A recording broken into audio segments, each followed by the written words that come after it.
Salam damai sejahtera Bapak, Ibu, serta saudara-saudari semua. Untuk merenungkan firman Tuhan, mari kita awali dengan berdoa. Tuhan Allah Bapa di surga yang melebihi segala akal, hati, dan pikiran kami umat manusia, berfirmanlah kepada kami sebab kami bersedia untuk mendengar, dan atas pertolongan Roh Kudus mampukan kami untuk boleh melakukan firman-Mu itu dalam hidup sehari-hari. Dalam nama Tuhan Yesus kami berdoa. Amin. Sebagai nas renungan firman Tuhan hari ini diambil dari kitab Mazmur di pasal 25 ayat 12 sampai ayat 14 yang berbunyi, "Siapakah orang yang takut akan Tuhan? Kepadanya Tuhan menunjukkan jalan yang harus dipilihnya. Orang itu sendiri akan menetap dalam kebahagiaan dan anak cucunya akan mewarisi bumi.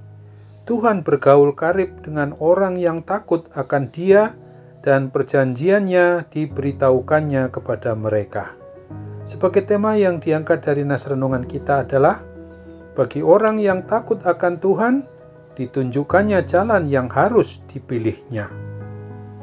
Untuk pribadi atau keluarga orang yang hidupnya mau takut akan Tuhan Allah Bapa Surgawi adalah suatu sikap hidup umat beriman percaya yang sangat taat dan setia kepada Tuhan Allah Pencipta dan Pemelihara hidup dan mati kita selaku umat-Nya, sebagai satu-satunya Allah yang layak untuk disembah, dipuji, dan dimuliakan namanya. Dengan kata lain, bahwa orang yang takut akan Tuhan adalah orang yang beriman percaya kepada Tuhan Allah Bapa yang bisa dan dapat kita kenali dalam nama Tuhan Yesus Kristus. Dan mereka ini tidak akan pernah mau mempercayai ilah-ilah atau berhala dunia dengan segala turunannya yang pasti akan menjauhkannya dari Tuhan Allah Bapa Pemelihara yang sungguh nyata. Sesungguhnya janji akan firman Tuhan ini sungguh sangat indah betul, di mana Tuhan Allah Bapa kita sangat mengasihi dan menyayangi orang yang takut akan Tuhan, dan Dia senantiasa pasti akan terus membimbing dan mengarahkan hidup orang yang takut kepada Tuhan itu. Tuhan Allah Bapa kita akan memberkati setiap pribadi atau keluarga yang mau hidup penuh kebahagiaan dan anak cucunya diberikan hak untuk mewarisi bumi atau hak untuk menikmati semua yang dihasilkan bumi. Tuhan juga bergaul karib dengan umat-Nya itu, serta Tuhan akan menyatakan perjanjiannya juga berlaku bagi seluruh umat-Nya. Benarlah demikian indahnya janji tentang firman Tuhan hari ini. Masihkah kita tidak mau beriman percaya kepada Tuhan Yesus Kristus dengan sungguh-sungguh hati? Adakah kebahagiaan dan berkat Tuhan dapat kita temukan apabila kita hidup di luar dari satu-satunya Tuhan Pencipta dan Pemelihara hidup dan mati kita itu? Hal yang sewajarnya adalah apabila kita mau untuk selalu memohon akan pertolongan kepada Roh Kudus agar dapat hidup setia sampai akhir hayat kita, untuk hidup beriman percaya hanya kepada Tuhan Allah Bapa kita yang kita kenali di dalam nama Tuhan Yesus, dengan selalu hidup di jalan Tuhan yang ditunjukkannya melalui Roh Kudus. Sebagaimana sudah dijanjikannya yang ditulis dalam Mazmur 25 ayat 10 berikut ini. Segala jalan Tuhan adalah kasih setia dan kebenaran bagi orang yang berpegang pada perjanjiannya dan peringatan-peringatannya. Amin. Mari kita kembali bersatu dalam doa. Tuhan Allah Bapa di sorga, terima kasih untuk firman-Mu yang hari ini boleh mengingatkan kami agar kami menyadari betul bahwa apabila kami mau hidup sebagai orang yang takut akan Tuhan, maka kepada kami Tuhan akan tunjukkan jalan yang harus kami pilih di antara dua hal, bahwa hidup yang senantiasa berada pada jalan kebenaran dan hidup bersama dengan Tuhan Yesus, atau kami berada di luarnya.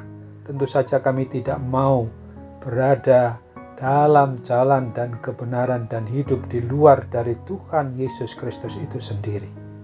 Untuk itu Bapa, kami mohon kekuatan dan kuasa Roh Kudus menguasai hati, akal, dan pikiran kami, supaya kami benar-benar memahami betul bahwa sebagai orang yang beriman percaya kepada Tuhan Yesus, jaminannya sungguh-sungguh tidak dapat dibandingkan dengan jaminan manapun yang ada di seluruh alam semesta ini. Ketika kami merasakan adanya pergumulan maupun permasalahan hidup yang akhirnya berdampak kepada kesehatan tubuh jasmani maupun juga rohani kami menjadi terganggu kesehatannya. Oh Tuhan, tolonglah kami, terlebih akibat wabah atau pandemi COVID-19 sekarang ini. Kami mohon Tuhan campur tangan untuk menjamah kami melalui sarana perawatan, diagnosa, para dokter, para medis, obat yang digunakan, bahkan perhatian dari setiap orang yang memberikan dirinya untuk sedikit-sedikitnya mendoakan. Dengan segala perhatian lainnya juga kiranya menjadi saranamu untuk memungkinkan kami boleh menerima mujizat, kepulihan, dan kesembuhan sebagaimana yang selayaknya dapat kami nikmati hidup di dunia ini. Saat ini Bapa, kami sungguh-sungguh mau berdoa dan mengucap syukur dengan seluruh hati, akal, pikiran kami, supaya kami tidak pernah mengandalkan kuasa lain, tidak pernah mengandalkan berhala-berhala yang memang sungguh tidak layak untuk dipuji dan dimuliakan kecuali hanya Tuhan Yesus Kristus Juru Selamat kami. Kini kami mau berdoa dan senantiasa mengucap syukur kepadamu dalam satu iman percaya kami hanya kepada Tuhan Yesus, karena hanya dalam nama Tuhan Yesus kami sungguh-sungguh berdoa dan bersyukur dengan sepenuh hati kami. Amin. Amin.